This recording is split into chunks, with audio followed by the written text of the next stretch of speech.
오늘 말씀은 하나님이 기뻐하시는 감사라는 제목으로 좀 말씀을 나누기를 원합니다. 여러분, 한 주간 지나면서 곰곰이 한번 여러분의 삶을 좀 되짚어 보기를 원하는데요. 감사합니다라는 말을 하루에 몇 번 정도 하신 것 같습니까?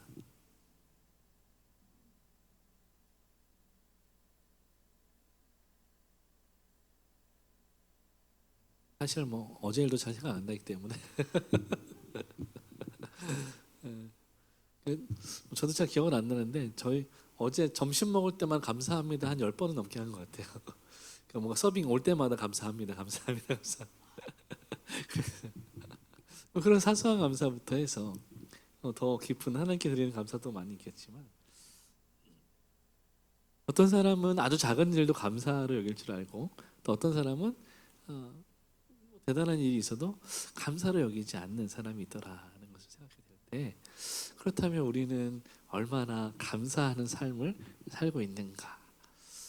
감사할 수 없다면, 감사하지 않는 삶을 살고 있다면, 그럼 왜 감사하지 않는 걸까? 조금 우리가 감사주의를 지나면서 생각해 볼 필요가 있겠다라는 생각이 듭니다. 여러분, 사람이 어떨 때 감사하지 않을까요? 내가 받는 것이 그것이 당연하다고 느낄 때, 내가 그걸 받는 것이 당연하고 자격이 있다고 여겨질 때, 왜 감사하지 않죠? 당연한 건데 뭘 감사해? 여러분, 열심히 한 달 동안 일해서 월급 받을 때 너무 감사합니다. 그런 사람 별로 없잖아요. 내가 당연히 일한 거니까 왜 더 안 줘? 왜 이렇게 많이 떼가? 오히려 불평하죠. 근데 어떤 사람은 봉투를 받고, 요즘 봉투가 아니지만 감사합니다. 내 통장을 스쳐 지나가지만 그럼에도 불구하고 감사합니다 라고 하는 사람들이 전설처럼 존재하더라고요. 우리가 시편 100편을 보면서 감사가 뭘까라고 좀 생각해 보기를 원하는 것입니다. 시편 100편은 언제 누가 만들었는지 명확하지 않습니다. 많은 학자들이 연구해 봤는데 분명하지 않아요. 작자 미상입니다. 그러나 연구하는 학자들이 볼 때 공통적으로 말하는 건 뭐냐면, 적어도 우리가 몇 가지를 알 수 있는데, 하나는 이 시가 바벨론 포로로 끌려갔다가 다시 돌아온 사람들이 만든 시라는 것입니다. 그들이 바벨론의 포로로 끌려갔다가 80년 만에 고향으로 돌아와서 성전을 재건하고 하나님께 드린 감사의 기도, 감사의 찬양이 바로 오늘 이 시편 100편일 것이다 라고 많은 연구가들이 입을 모아서 얘기하고 있습니다. 그러니까 마치 그런 거죠. 우리나라가, 조선이 일본의 나라를 빼앗겼다가, 여러분, 나라를 빼앗긴 다음에 많은 이 조선의 백성들이 뿔뿔이 흩어지지 않았습니까? 북해도 일본으로 많이 끌려갔고, 사할린으로 끌려가기도 하고, 또 만주로 도망가기도 하고, 전 세계로 흩어졌습니다. 그들이 지금 고려인이 되고, 이렇게 조선족이 되고, 또 제1교포가 되고, 그렇게 그 땅에서 뿌리를 내리고 다른 정체성을 가지고 살아가게 되는 거죠. 근데 그들이 80년 만에 다시 조선으로 돌아와서 너무너무 그것이 감사해서 하나님께 지금 찬양을 올려드리고 있다. 마치 그런 내용인 것입니다. 저는 오늘 본문을 생각하면서 묵상하면서 그런 생각이 들었어요. 과연 이들이 이 찬양의 고백의 내용처럼 정말 감사했을까라는 생각이 드는 거죠. 나라를 잃고 강제로 해외로 끌려가서 노예 생활을 하고 80년 만에 이제 죽을 때가 다 돼서, 어쩌면 그 땅에서 많이들 죽었을 수도 있겠죠. 그 다음 세대가 고향으로 돌아왔는데 과연 그들이 감사하고 기뻐할 수 있을까라는 생각이 들었습니다. 물론 바빌론 포로로 끌려가서 다니엘의 세 친구와 같이 관직에 오르고 성공한 사람도 있었고, 성경에 보면 그 땅에서 장사하면서 큰 부를 이뤘던 사람도 있고, 거기서 결혼을 해서 가정을 이룬 사람도, 돌아오지 않은 사람들도 있습니다. 그럼에도 불구하고 고향으로 돌아온 사람들이 고향으로 돌아왔다는 그 사실만으로 기뻐하고 감사할 수 있을까라는 의문이 들었어요. 이런 거죠. 좀 과한 비유일 수 있겠습니다만, 어떤 사람이 살인죄로 감옥에 갇힌 거예요. 재판을 받고. 근데 사실 이 사람은 억울하게 누명을 쓴 겁니다. 어쨌든 아무도 믿어주지 않았고, 재판을 받고 10년을 감옥살이를 했어요. 그런데 놀랍게도 10년 후에 진범이 나타났고 그 진범이 잡힌 것입니다. 실제로 이런 사례가 우리나라에 몇 번 있었어요. 그래서 10년 만에 이 사람이 무고였던 것이 증명이 됐고 감옥에서 풀려난 것입니다. 여러분 10년 동안 감옥살이하고 무고였다는 것이 밝혀졌지만, 죄가 없다는 것이 밝혀졌지만, 이 사람이 감옥을 탈출해서 하나님 감사합니다 할렐루야 할 수 있을까요? 여러분이 이 사람이라면 마냥 감사할 수 있겠습니까? 안 겪어봐서 모르는 거죠. 감사할 수 있을까요? 그래도 나는 탈출한 게 어디야, 감사하다 그럴까요? 저에게 대입해 봤더니 저라면 그렇지 못할 것 같더라고요. 내 잃어버린 10년, 내 억울함 누가 보상해줘? 저는 이 시편 100편을 보면서 이 시를 지은 사람이 감사할 수 있어서 하나님께 감사했다라고 생각하지 않았습니다. 오히려 이 시인은 자기의 상황이나 환경이 어떤 조건이 하나님께 감사하기에 부적절했다고 봤습니다. 그러나 그럼에도 불구하고 하나님께 감사하는 것을 선택했다라고 저는 본 것이죠. 그래서 이스라엘 백성들 나라가 망했어요. 포로로 끌려갔습니다. 그들의 성전과 모든 터전이 파괴됐습니다. 전쟁 노예로 끌려간 것입니다.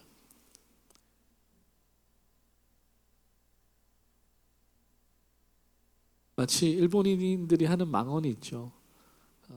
위안부로 끌려갔던 우리 어르신들을 향해서 우리가 너희를 고용해서 일자리를 준 거다라고 감사하라고 말하는 것처럼, 여러분 얼마나 이게 잘못된 이야기입니까? 그런데 시편 기자는 그럼에도 불구하고 그러한 조건과 환경을 넘어서 감사를 선택하고 있다는 것입니다. 저는 이 관점으로 우리가 시편 100편을 보아야 한다라고 생각하는 것이죠. 그럼 왜, 무엇이 이 사람이 그렇게 감사를 선택하게 했는가라는 생각을 해보아야 하는 것이죠. 그래서 오늘 우리는 그가 감사를 선택한 이유가 무엇인지 오늘 말씀을 상고하는 가운데 발견할 수 있기를 바랍니다. 첫 번째 우리가 좀 살펴보기를 원하는 것은 감사의 이유가 되시는 하나님입니다. 3절 말씀을 다시 한번 읽겠습니다. 시작. 여호와가 우리 하나님이신 줄 너희는 알지어다.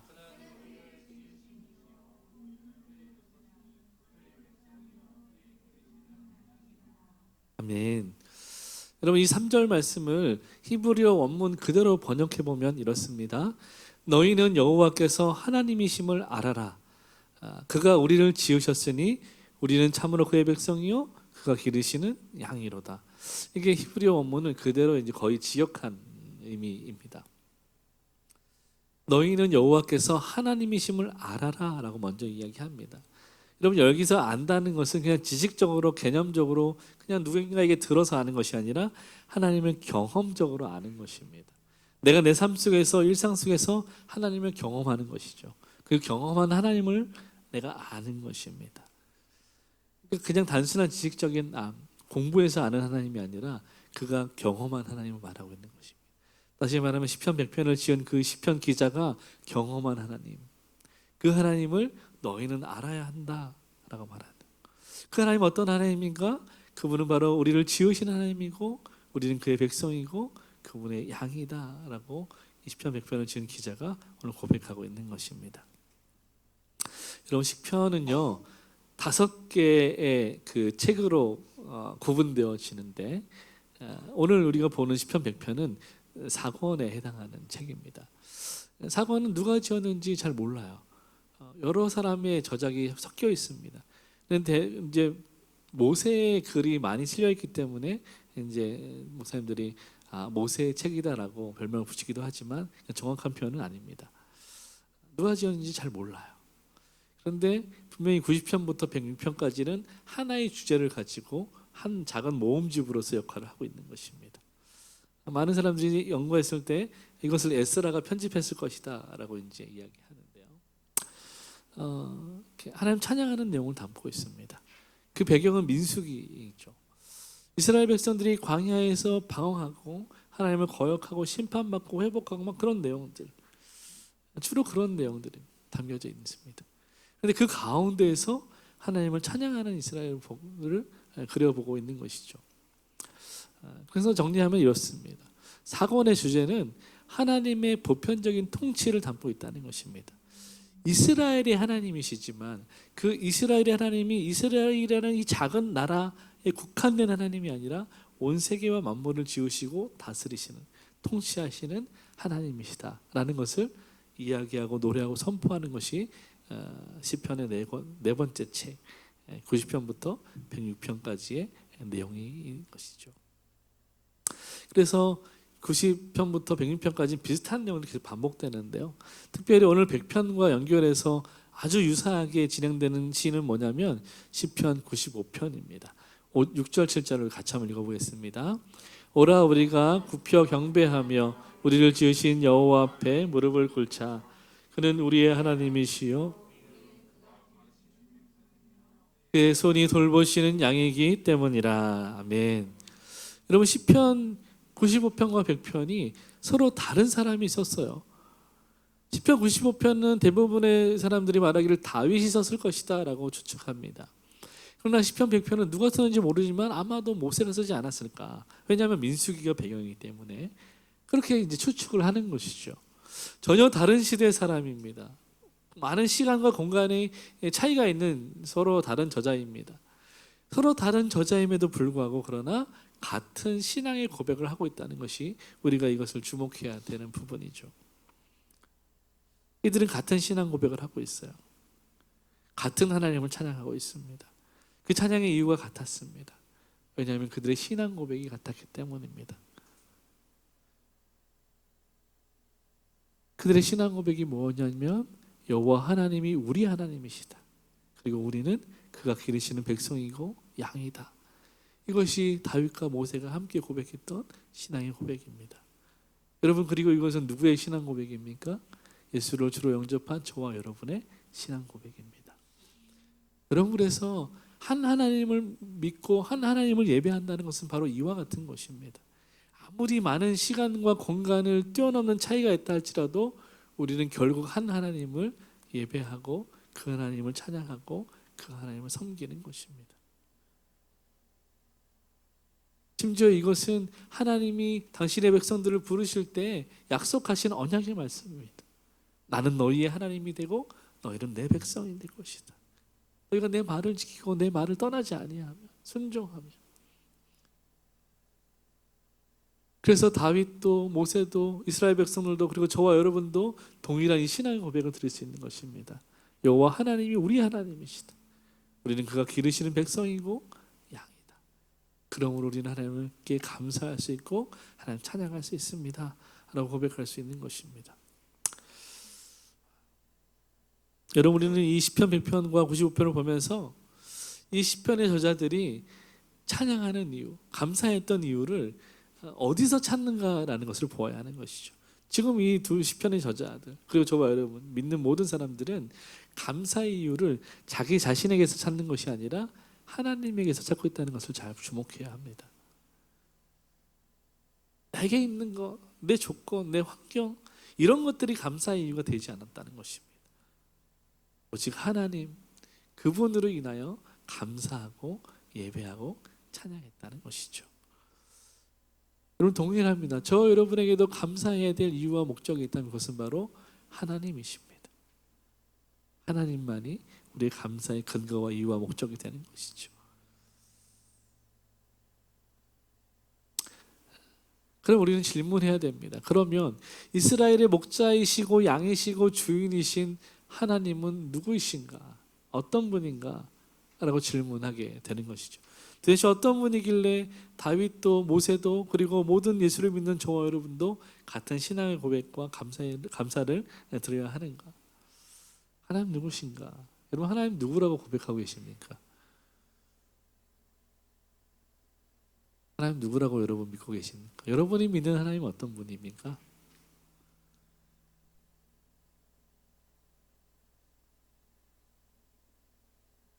시편 100편 3절에 의하면 시편 기자가 고백하는 하나님은 우리를 지으신 하나님이다 라고 말해요. 우리를 지으셨다라는 말은 무엇입니까? 창조주 하나님이라는 말입니다. 여기서 시편 기자가 우리라고 이제 사용했잖아요. 근데 이 우리라는 말이 어느 정도까지 범위를 가지고 있는지 우리가 잘 생각해야 됩니다. 만약에 제가 우리라고 말하면 어디까지 포함되겠습니까? 네, 우리죠. 이렇게 막게 우리. 네. 근데 오늘 시편 100편 기자가 우리라고 말할 때에는 1절을 기억해야 됩니다. 1절에 뭐라고 시작합니까? 온 땅이요. 예. 여기서 시편 기자가 우리라고 말하는 것은 이 온 땅을 받는 것입니다. 그래서 다시 말하면 온 세상이 온 세상. 이 온 세상을 지으신 하나님이 바로 우리의 하나님이다. 온 세상의 창조주가 바로 우리 하나님이다. 라고 고백하고 있는 것입니다. 여러분 이걸 믿으십니까? 하나님 온 세상 창조하셨습니다. 여러분 이 과학이 눈부시게 발전하는 지금도 우주의 끝을 우리가 가볼 수 없고 담을 수 없다고 말하지 않습니까? 아직도 정복하지 못한 질병들이 있죠. 아직도 신체의 신비를 다 밝혀내지 못했습니다. 이 신명막측하게 우리와 세상을 그 지으신 창조주 하나님이 저와 여러분의 하나님이라는 거예요. 이것이 가장 근본적인 감사의 이유였다는 것입니다. 창조주 하나님. 그 창조주 하나님께서 그 창조의 질서대로 우리와 함께 하시고 우리를 다스리고 계신다는 것, 그것이 가장 큰 감사의 이유와 제목이었다는 것입니다. 다른 말로 하면 오늘 시편 기자는 하나님에 대한 바른 인식을 가지고 있었다는 것입니다. 하나님을 창조주 하나님, 온 세상의 하나님, 창조주 하나님, 나를 지으신 하나님으로 바르게 고백하는 하나님에 대한 바른 인식이 있었다는 것입니다. 여러분 하나님에 대한 바른 인식이 있어야, 다시 말하면 인식은 믿음이라는 말로 표현할 수 있는데 이것이 있어야지만 진정으로 감사할 수 있습니다. 여러분 하나님을 모르는 사람이 하나님께 감사할 수 없죠. 당연한 것입니다. 여러분 우리가 우리 부모님에게 감사하는 건 당연한, 자연스러운 일이잖아요. 그런데 우리가 옆집 아저씨에게 감사하는 건 특별한 일이잖아요. 할 수 없는 일이죠. 시편 기자는 하나님에 대한 바른 인식을 가지고 있었어요. 그분이 창조주이시다. 그분이 목자이시다. 왕이시다. 그리고 내 주인이시다. 이런 바른 하나님에 대한 인식이 있었기 때문에 그가 하나님 앞에 기꺼이 감사할 수 있었다는 것입니다. 여러분 우리에게도 이런 하나님에 대한 바른 인식이 필요합니다. 3년 동안 지겹게 봤던 비석인데요. 합동신학대학원에 정원에 가면 비밀의 정원이라고 있는데 큰 비석이 있어요. 손님들이 오면 항상 여 앞에서 사진을 찍습니다. 네. 이 의미를 생각하면 도저히 여기서 사진 찍을 수 없거든요. 근데 여기서 사진을 찍어요. 바른 신학이 있어야 바른 교회가 세워질 수 있고, 바른 교회가 되어야 바르게 성도로서 생활할 수 있다. 이것이 제 교단이 내걸고 있는 주제입니다. 바른 신학은 다른 말로 하면 하나님에 대한 바른 인식입니다. 하나님을 바르게 인식할 때 우리가 바른 교회로서 세워질 수 있다는 것입니다. 바른 교회가 될 수 있다는 것이죠. 그리고 하나님에 대한 바른 인식으로 세워진 그 교회가 참으로 성경적인 바른 믿음의 생활을 할 수 있다는 것입니다. 바른 신앙 생활을 할 수 있다는 것입니다. 여러분 이것은 따로 떨어진 것이 아니라 절차적으로 연결되는 것이다라는 것이죠. 여러분 하나님 어떻게 인식하고 계십니까? 제가 예배학교를 할 때 참 좋아하는 강사님 계셨는데 이기복 목사님이라고 계신데, 목사님이 항상 강의하실 때마다 물어보시는 게 있어요. 여러분에게 하나님 어떤 분입니까? 라고 물어봐요. 그 표를 막 이렇게 쭉 써놓고 체크하라고 하십니다. 근데 어떤 분은 목사님이 하나님 우리 아버지십니다 라고 목사님 선포하시니까 어떤 분들은 이렇게 위축되는 거예요. 하나님이 우리 아버지라는 게 인식적으로 믿어지긴 하지만 감정적으로 거부되는 거죠. 왜 그럴까요? 내 육신의 아버지에 대한 부정적인 마음이 있는 것입니다. 그러니까 하나님도 내 아버지 같을 거라는 인식이 생겨져 버리는 거죠. 하나님에 대해서 오해하는 거예요. 하나님 왕이십니다 라고 하니까 왕? 내가 생각하는 왕은 너무 폭력적인데 너무 억압하고 그런 왕이 하나님이라면, 하나님 그런 왕이라면 나는 하나님 섬기고 싶지 않다. 이런 오해들이 우리 안에 들어오게 되는 거죠. 그것들을 바로잡는 것이 내적 치유입니다. 여러분, 하나님에 대한 바른 인식을 가지고 계셔야 돼요. 그래서 여러분 개인의 감정과 여러분이 잘못된 어그러진 인식과 혼동하면 안 됩니다. 하나님을 인식할 때 우리는 철저하게 성경적으로 하나님을 인식해야 합니다. 성경이 말하는 하나님을 인식해야 돼요. 그리고 그 성경이 말하는 하나님을 내 삶 가운데 경험하게 될 때 그것이 바로 진정한 바른 생활이 되는 것입니다. 바른 신앙 생활이 되는 것입니다. 여러분, 신앙이라는 말이 뭡니까? 믿는다는 것이죠. 믿는 바는 추앙한다는 것입니다. 근데 우리의 신앙은 신앙으로 끝나지 않고 뒤에 뭐가 붙습니까? 생활이라는 것이 붙어요. 여러분, 바른 생활 뭐 하라는 겁니까? 바르게 생활하라는 거잖아요. 신앙생활 뭡니까? 하나님 제대로 믿고 추앙하고 그대로 살라는 것입니다. 신앙은 삶이 같이 가는 거야. 믿음만 있는 게 아닙니다. 같이 가야 돼. 오늘 시편 100편의 이 기자는 이 하나님을 향한 바른 인식과 믿음, 그 신앙이 그 생활과 연합되어져서 하나님께 그 진실한 신앙의 고백, 감사의 고백을 올려드리는 것입니다. 그래서 이 100편 3절과 같은 고백이 나오는 거예요. 하나님 왕이십니다. 하나님 주인이십니다. 하나님 내 목자이십니다. 그렇게 고백할 수 있는 것이죠. 저는 워낙 삐딱한 사람이라 그런 생각이 들었어요. 하나님 창조주라는 바른 인식을 가지고 있어요. 근데 여러분, 우리는 어떻습니까? 내가 창조주 하나님 믿기 때문에, 그 하나님 내 아버지이기 때문에 24시간 365일 항상 여러분 감사하십니까? 그러다 보니까 그럼에도 불구하고 내가 감사하지 못할 때가 있더라고요.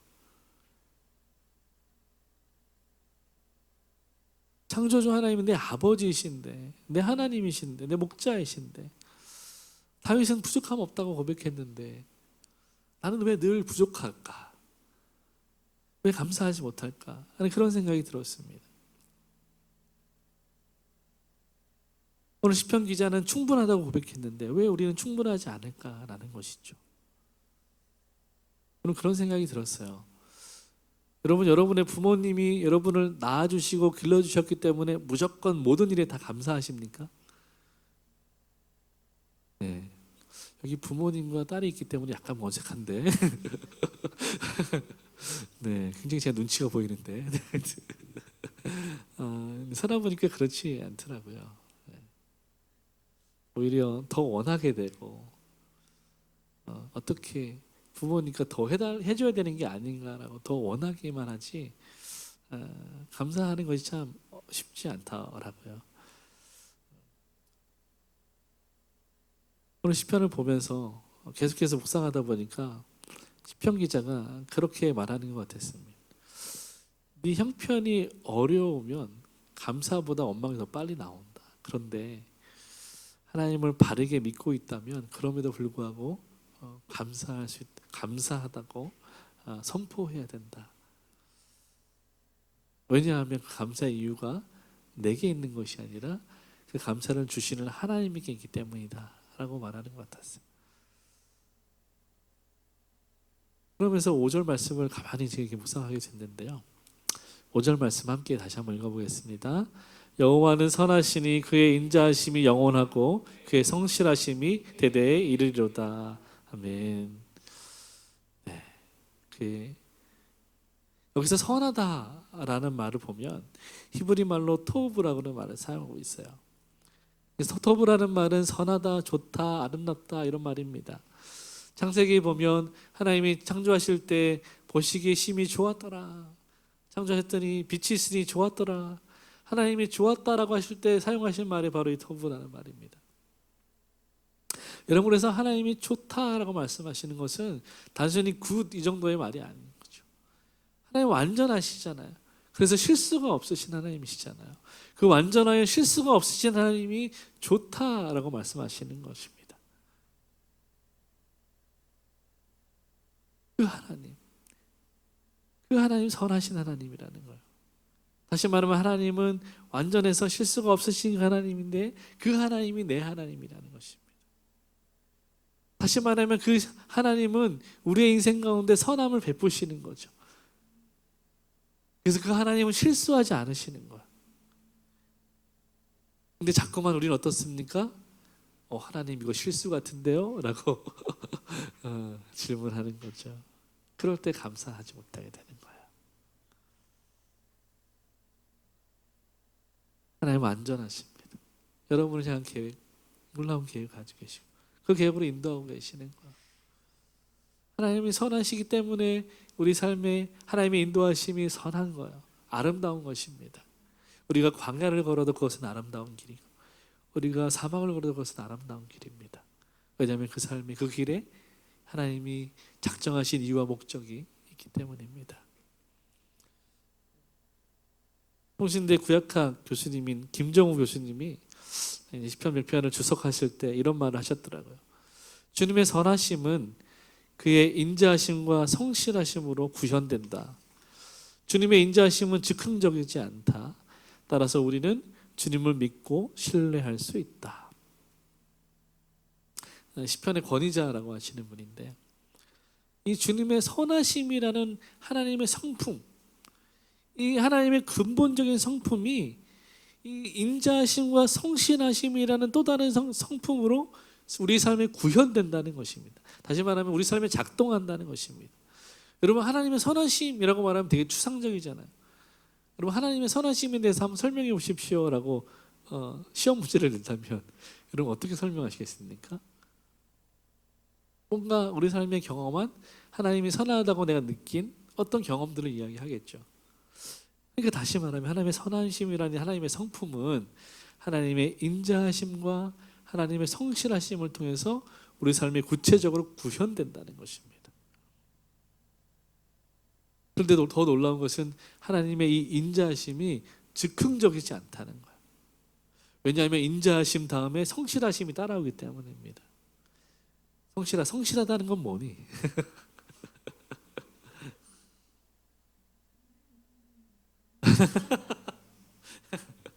나를 지으시니가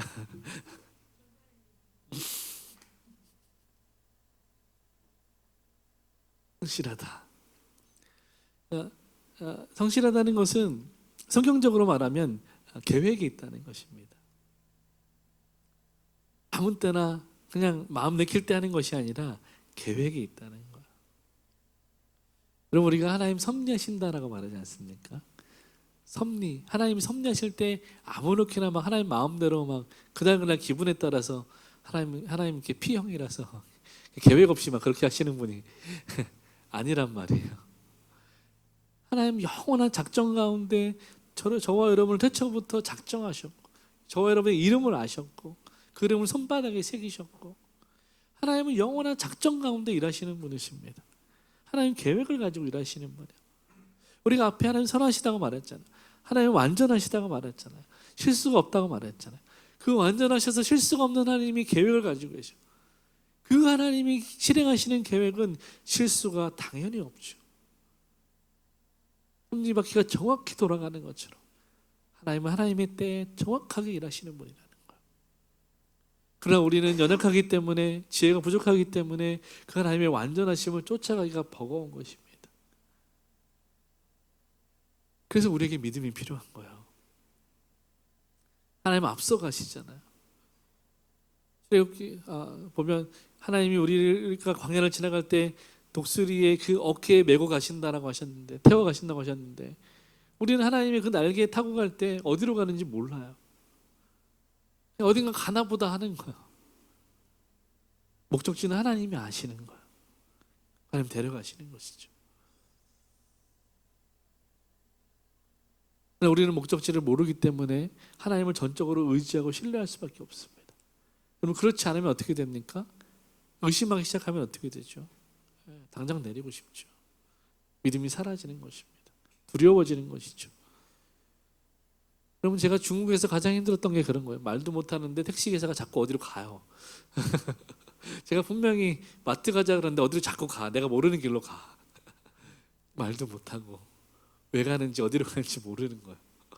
밑으로는 자꾸 올라가고 답답하죠. 내리고 싶죠. 그리고 어떤 마음이 듭니까? 막 갈등이 일어나면서 이 사람이 나한테 사기치는 게 아닌가, 여러 가지 마음이 막 들어요. 근데 사실은 그 기사가 나보다 더 길을 잘 알기 때문에 더 좋은 길로, 더 빠른 길로 가는 거야. 막히지 않는 길로 가는 거죠. 최적의 길로 가는 거야. 신뢰하고 그냥 평안히 앉아 있으면 되는 거야. 그럼 목적지 내려줘요. 근데 내 마음이 조급하니까, 믿음이 없으니까 어떻게 합니까? 자꾸만 다그치는 거야. 의심하는 거야. 불안한 거야. 그 원망이 생기죠.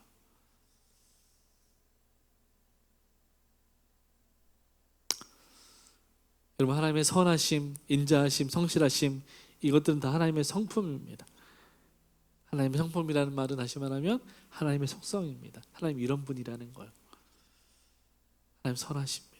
하나님 인자하십니다. 하나님 성실하십니다. 이와 같은 성품으로 저와 여러분의 삶 가운데 오늘도 역사하시는 분입니다. 하나님 실수하지 않으세요. 여러분의 인생이 실수가 아닙니다. 여러분의 인생이라는 모든 일이, 그것이 좋은 일이든 나쁜 일이든, 그것은 실수가 아닙니다. 하나님의 영원한 작전 가운데 일어나는 과정입니다. 여러분, 그래서 우리가 하나님 선하시다라고 말할 때요, 선하심은 철저하게 우리의 삶을 통해서 경험적으로 고백되어져야 합니다.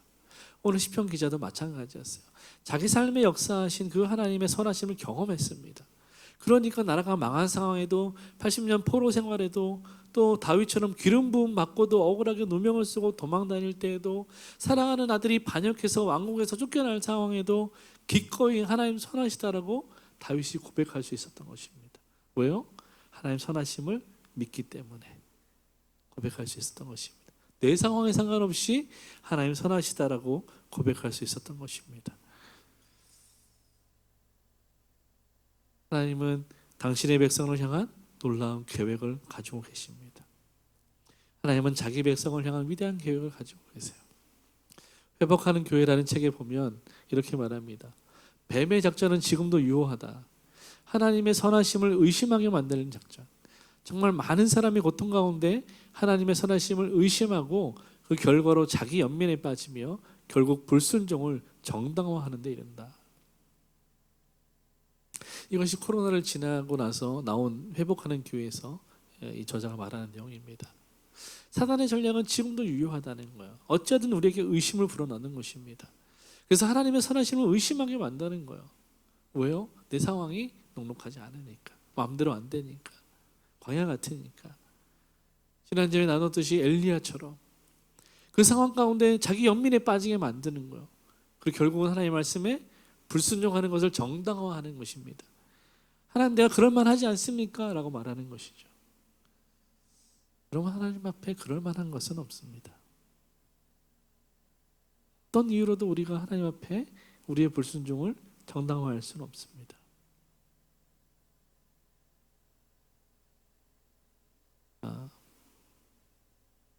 여러분, 추수감사주일 우리가 열심히 잘 지키고 있지만 사실은 이게 미국에서 건너온 절기이지 않습니까?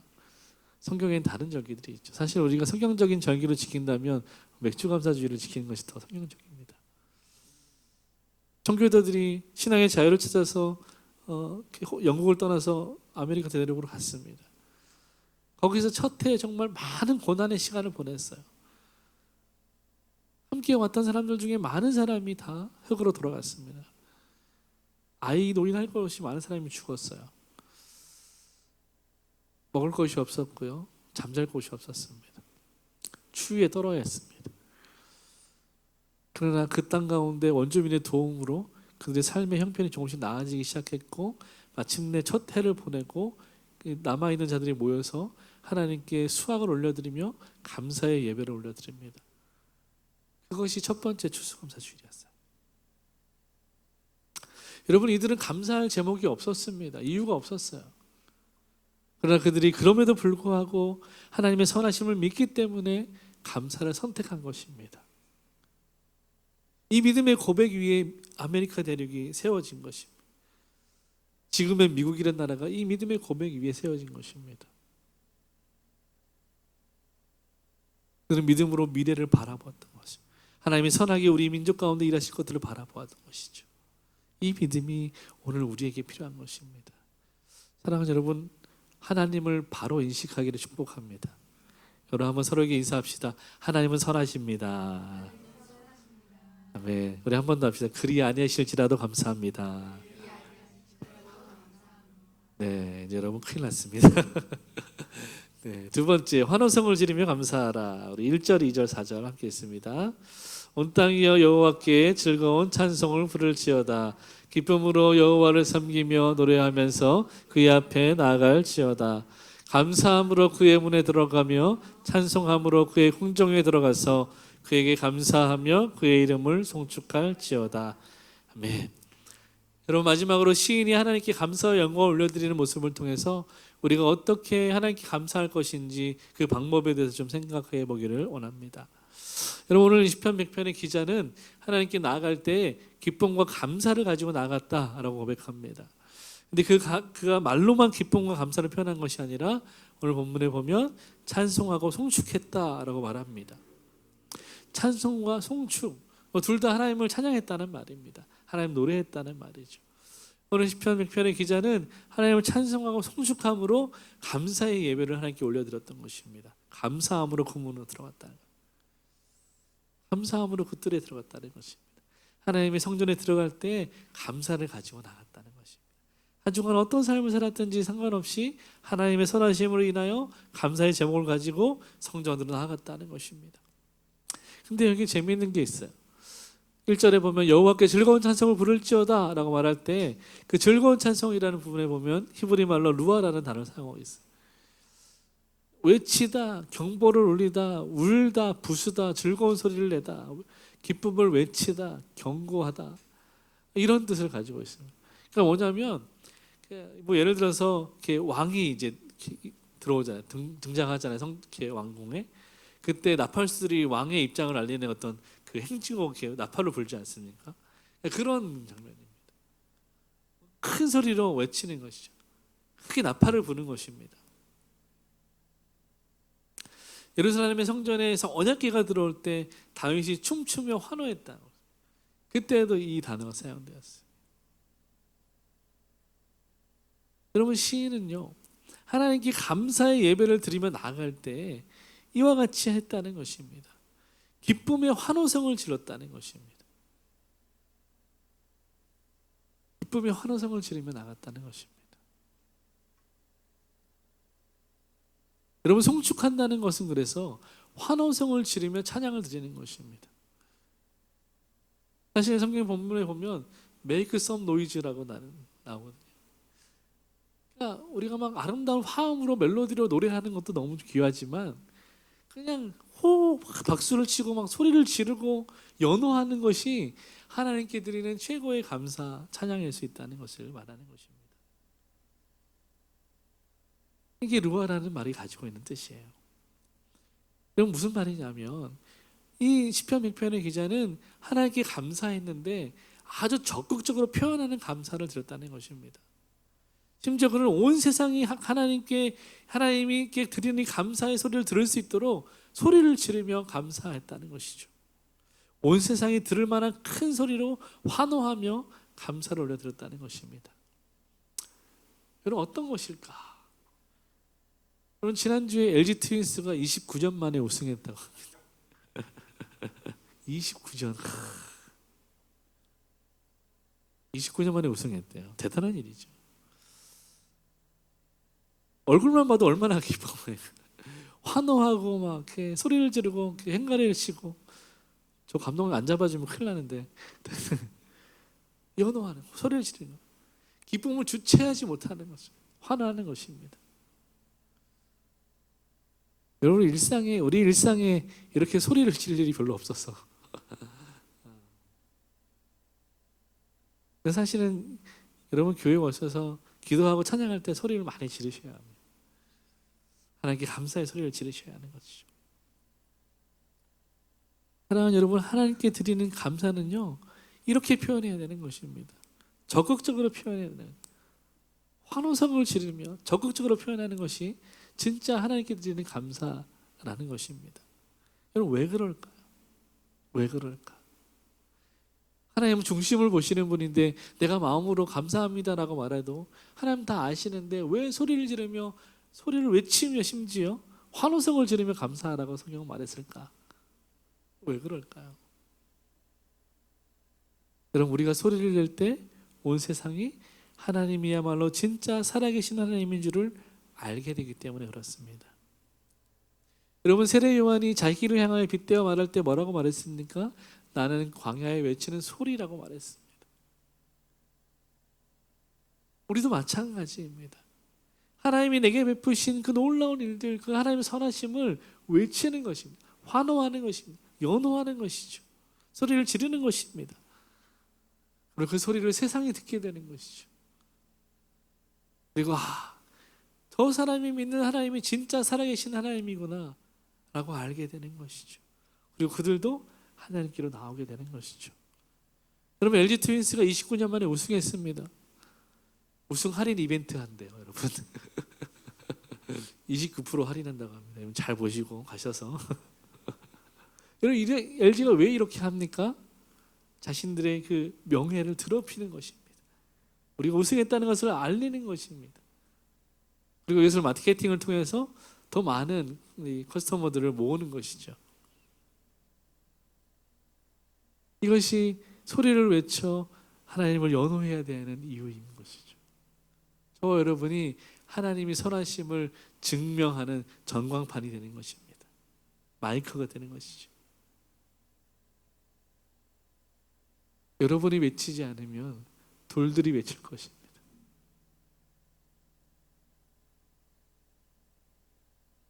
말씀을 정리하겠습니다. 사랑하는 마음교회 성도 여러분, 오늘 우리가 시편 100편을 통해서 하나님이 기뻐하시는 감사가 무엇인지 좀 살펴보았어요. 첫 번째, 하나님께 감사해야 될 이유가 무엇인가? 하나님이 우리의 목자이시고 왕이시고 주인이시기 때문입니다. 하나님이 저와 여러분의 목자이십니다. 그리고 왕이십니다. 주인이십니다. 타락한 우리가 생각하는 그런 목자, 왕, 주인 아니죠. 선하시고 완전하신 목자. 다윗이 시편 23편에 고백했던 나를 부족함 없이 인도하시는, 실마름을 물가로 인도하시는, 사망의 음침한 골짜기를 다닐 때에도 나를 지키시고 보호하시는, 내 원수의 목전에서 내게 상을 베푸시는 그 선하신 하나님이 저와 여러분의 목자. 하나님, 우리 왕이라고 할 때 그 왕은 어떤 분이십니까? 선하신, 신실하신, 끝까지 자기 백성을 책임지시는 왕, 자기 백성을 위해서 목숨도 내어주시는 왕. 하나님, 우리 주인이라고 할 때 그 주인은 어떤 주인입니까? 우리를 착취하는 주인이 아니라 자기의 모든 것을 다 일임하고 맡기시는, 신뢰하는 주인이십니다.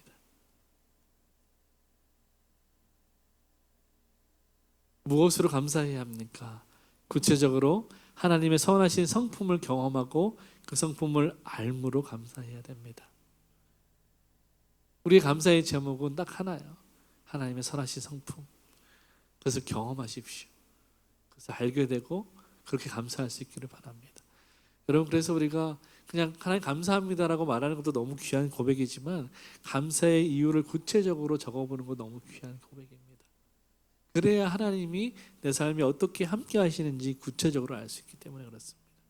그래야 신앙생활이 밋밋하지 않고 다이나믹해지는 것이죠. 그래야 간증할 이유가 생기는 것입니다. 마지막으로 세 번째, 어떻게 감사해야 됩니까? 온 세상이 알도록 환호성을 지르며 감사해야 됩니다. 저는 아이라 부끄러워서 네. 그럼 아이답게 SNS로 하십시오. 소리를 지르지 않더라도 여러분이 만나는 사람들에게 하나님 이런 분이야, 내가 이런 하나님 경험했어 라고 기꺼이 망설이지 않고 말할 수 있기를 바라요. 여러분, 그것이 하나님이 받으시는, 기뻐하시는 감사의 모습입니다. 닉 부이치치라는 분 여러분 잘 아시죠? 그 불치병, 난치병으로 인해서 팔과 다리가 없이 태어났습니다. 처음에 부모님도 이분을 포기하려고 했다고 해요. 그런데 기도하는 가운데 하나님이 그럼에도 불구하고 이 아들을 붙들기를 원하셨다고 합니다. 처음에는 이 닉 부이치치 부모님이 목회자이신데 하나님이 한 원망이 상당했다고 합니다. 어떻게 하나님의 종으로 이렇게 신실하게 우리가 일하는데 이런 고난을 우리가 줄 수 있는가? 그 원망이 어느 날 기도하는 가운데 은혜로 바뀌게 되었고, 또 닉 부이치치 본인도 중고등부를 지날 때까지 많은 우울증과 또 자살 충동을 느꼈지만 어느 날 그가 하나님을 만나면서 예수 그리스도를 영접하게 되면서 하늘의 삶이 뒤바뀌게 되는 것을 경험하게 됩니다. 이렇게 고백해요. 치유가 일어나지 않더라도 예수님은 여전히 신실하신 분이라는 사실을 깨닫게 되었다. 내 몸이 고쳐지지 않더라도 하나님 신실하신 분이라는 것을 그가 깨달았다는 것입니다. 이 닉 부이치치가요, 한동안 하나님께 그렇게 기도했대요. 하나님, 내 팔, 내 손, 여러분 다 고쳐주십시오라고 기도하면서 하나님이 고쳐주시면 신으려고 신발을 머리맡에 두고 잤대요. 하나님 고쳐주실 거라고 믿고. 근데 어느 날 한쪽 있는 발도 다쳐서 걸을 수 없게 됐는데 그때 깨달았다. 하나님 날 고쳐주시지 않아도 하나님 여전히 신실하신 분이구나. 내가 그나마 그 한 발로 걸을 수 있었던 것이 너무 감사하구나 라고 고백했다고 합니다. 이분이 예전에 오늘 이렇게 오셔서 간증을 했는데 그때 했던 간증의 내용을 좀 제가 읽어드리겠습니다. 사람들은 그러나 하나님의 한계가 있다고 말합니다. 우리는 하나님을 상자 속에 가두어 둡니다. 하나님의 능력의 놀라운 사실은 만일 우리가 하나님을 위하여 무언가 하기를 원한다면 우리는 반드시 초점을 다시 맞춰야 합니다. 우리의 용량에 시선을 집중시키지 말고 우리의 가능성에 시선을 돌려야 합니다. 왜냐하면 하나님의 말씀은 확실하기 때문입니다. 하나님은 우리를 통하여 일하고 계시기 때문입니다. 하나님이 없이 우리는 어떤 일도 할 수 없습니다. 일단 우리가 하나님의 일을 하게 된다면 우리가 누구의 능력에 의존하고 있는지를 생각해 보십시오. 그것은 하나님이십니다. 빌립보서 4장 13절은 이 점을 분명하게 보여주고 있습니다. 내게 능력 주시는 자 안에서 내가 모든 것을 할 수 있느니라. 그러면서 마지막에 이렇게 얘기해요. 하나님은 확실히 여러분의 생애에 그 목적을 가지고 계십니다. 오늘 시편 100편 그리고 이 닉 부이치치 고백이 오늘을 살아가는, 감사가 말라가는 저와 여러분의 믿음의 고백이 될 수 있기를 주님의 이름으로 축복합니다. 아멘. 기도하겠습니다. 살아계신 아버지 하나님 감사합니다. 하나님 우리의 왕이시며 목자이시며 또 선하신 주인인 것에 다시 한번 감사와 영광 올려드립니다. 하나님 날마다 우리 삶 가운데 일하시고 역사하시는 선하게 인자하심과 성실하심으로 일하시는 그 하나님을 경험하기를 원합니다. 하나님 시편 기자 고백했던 것처럼 정말 우리의 인생 가운데 일하시는 그 하나님의 선하심으로 말미암아 그 선하심을 경험하고 맛보아 알므로 말미암아 그 선하심과 인자하심이 정녕 나를 따름으로 말미암아 영원토록 대대의 미침으로 말미암아 날마다 감사하는 인생 될 수 있도록 주님 축복하여 주시옵소서.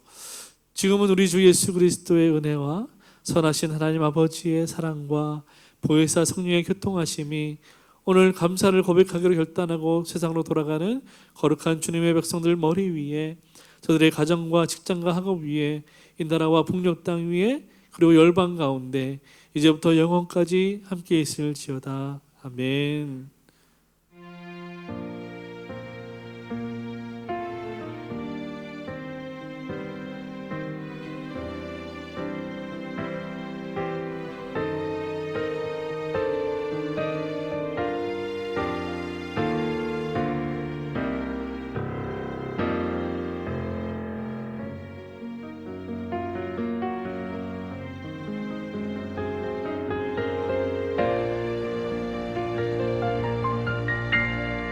네, 우리 하나님께 감사의 박수 한번 드리겠습니다. 감사합니다. 아멘. 네, 수고하셨습니다.